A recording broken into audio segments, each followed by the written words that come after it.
Sagittarius, hi, welcome to Mr. Queen PH at ito ang inyong monthly reading for May 2024. Ayan, this is a general reading, just take what resonates, watch your Sun, Moon, Rising, Venus for other messages, and thank you sa lahat ng mga sumusuporta dito sa ating channel. Just a reminder, gamitin nyo lamang ang reading na to bilang gabay, pa-follow, like na rin ang ating Facebook at TikTok. Lahat po yan Mr. Queen PH.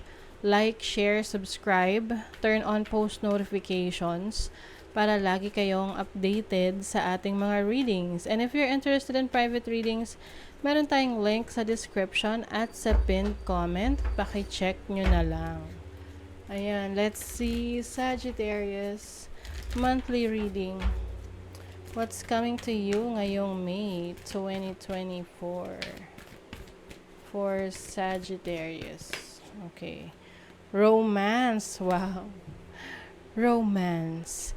Let it come to you. O merong romantic relationship. Or even, kung kahit na nasa relationship kayo, I think mas lalo nyong pagyayamanin ang inyong relationship ng iyong person. You also have health, which is good health. No? Maaring ito ay pagpo-focus sa inyong kalusugan, mas magiging conscious na kayo sa mga kinakain nyo, sa mga activities nyo, na iniisip nyo kung ano yung makakabuti sa inyong kalusugan. Lalo na yung mga nasa middle age na alam nyo na hindi naman na tayo bumabata, 'di ba? We can be good, we can be young at heart, pero that's part of our life cycle na habang nagkakaedad, syempre, mas kailangang bigyan ng atensyon ang kalusugan. Trust, ayan. So, some of you are, maaring mas magtitiwala kayo sa inyong sarili, sa inyong kakayanan, yung mga bagay na pwede nyo pang gawin, na akala nyo ay hindi nyo na magagawa. Oo, so, yung iba naman, maaring magkaroon kayo ng issues pagdating sa pagtitiwala, no, sa isang tao or sa isang situation. So, let's see your overall energy for May 2024. Three of Wands. Wow. So, may adventure. May good luck.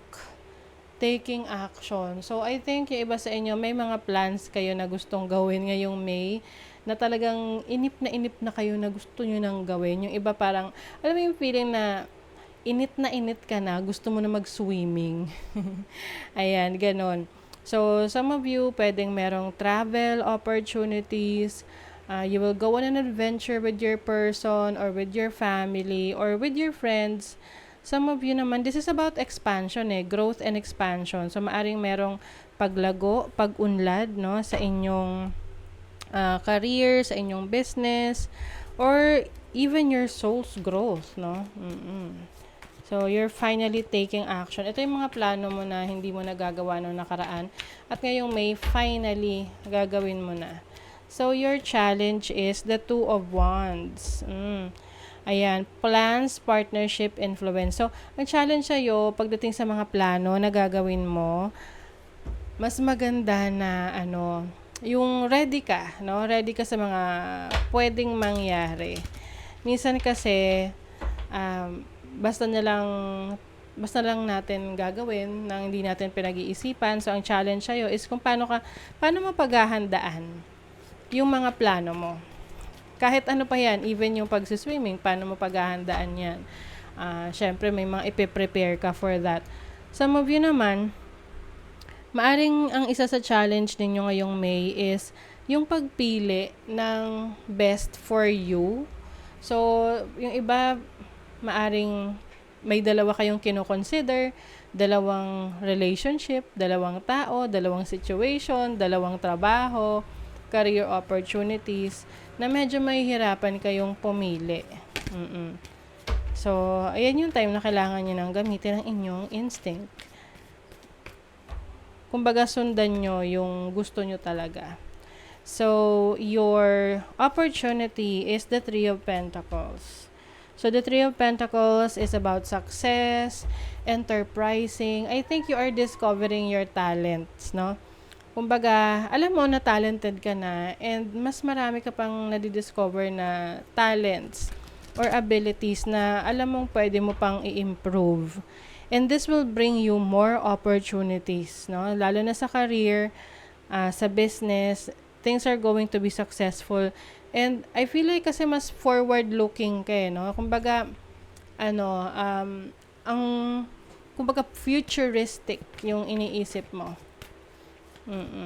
Some of you may also be collaborating, working with other people ngayong May para maisakatuparan mo yung mga plans mo. May mga projects na gagawin. Yung iba may team building. Some of you are also going to maring magiging teacher ka or meron kang isi-share na knowledge mo sa iba. So, your blessing is the Eight of Wands. May good news. Yes, mabilis ang mga pangyayari for you ngayong May. Pwedeng marami kang gagawin, marami kang aasikasuhin, kumbaga fully booked ka, maraming ganap para sa'yo. Lalo na sa travel. So, pwedeng you will be traveling to different places, different countries ngayong May. And I think you are ready for this, no? Parang meron ka rin tina-target, no? Kung meron kang target na goal ngayong May na matutupad. As long as you are focused. Kumbaga sabi, keep your eye on the prize. So, your money, career, finances, energy. Let's see. Money, career, finances. For Sagittarius. You have, feast. Merong celebration. Sabi dito, kahit na daw mga small wins, no? Yun ay isa-celebrate ninyo. Halimbawa, naging top team kayo ngayong May.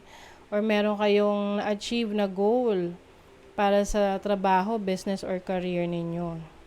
Meron ding unexpected income or pay raise, no? Pagtaas ng sweldo. Wow, financial security. Oo, yung iba sa inyo nagfo-focus na kayo sa savings ninyo, investment ninyo. So, gusto nyo na merong kapupuntahan yung inyong pera. No? Lalo na't ngayon na masagana, maganda yung daloy ng finances, no? Yung cash flow. So, medyo mag-ingat lang kapag meron kayong ka-deal pagdating sa pera. Pwedeng magkaroon ng conflict. Lalo na kung merong nanghihiram ng pera sa inyo kasi baka hindi niya mabayaran at magkaroon kayo ng issue. Oo.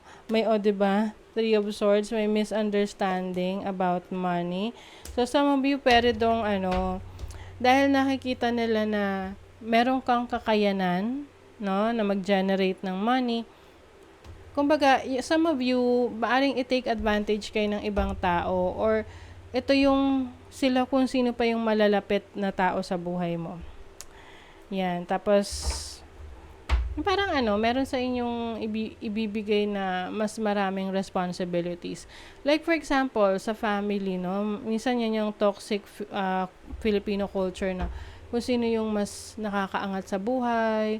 Sa kanya, binibigay lahat ng mga responsibilities kapag may mga events, no? Sa kanya binibigay yung mas malaking kailangang bayaran, expenses, 'di ba? Oo.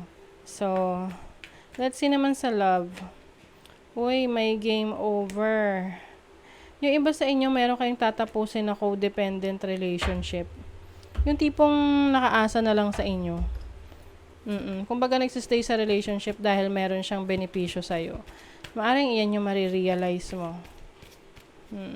Let's see. You have the Sun. Yes, there's going to be clarity in your situation. Lalo na't naguguluhan ka kung itutuloy mo ba yung connection na to o hindi. But definitely, I can see you na freeing yourself, na palalayain mo yung sarili mo. I think magiging open ka na sa person na to. Siguro dati pinagtsatsagaan mo na, to be with this person. Pero na-realize mo na parang ikaw na lang Parang one-way street na lang. Unrequited. Ikaw na lang yung nag-e-effort. So, some of you, meron kayong ma-overcome na problema, no? Paano man tong problemang kakaharapin nyo, whether this is about money, or connection, relationship with others, mapagtatagumpayan nyo yan. may mga times na masyadong marami kayong gagawin, no? Parang frustrated ka kung matatapos mo ba, ma-accomplish mo ba. So, kumbaga, i-manage mo lang yung time mo para hindi ka ma-stress. You are on the right path regarding some aspect of your life. Yan. So, if you feel like masaya ka, ikaw ay excited sa mga ginagawa mo, whether this is relationship or business or career, then it means you are on the right path. Okay? Nasa tamang landas ka. So, that is your reading, Sagittarius. Thank you so much. Bye!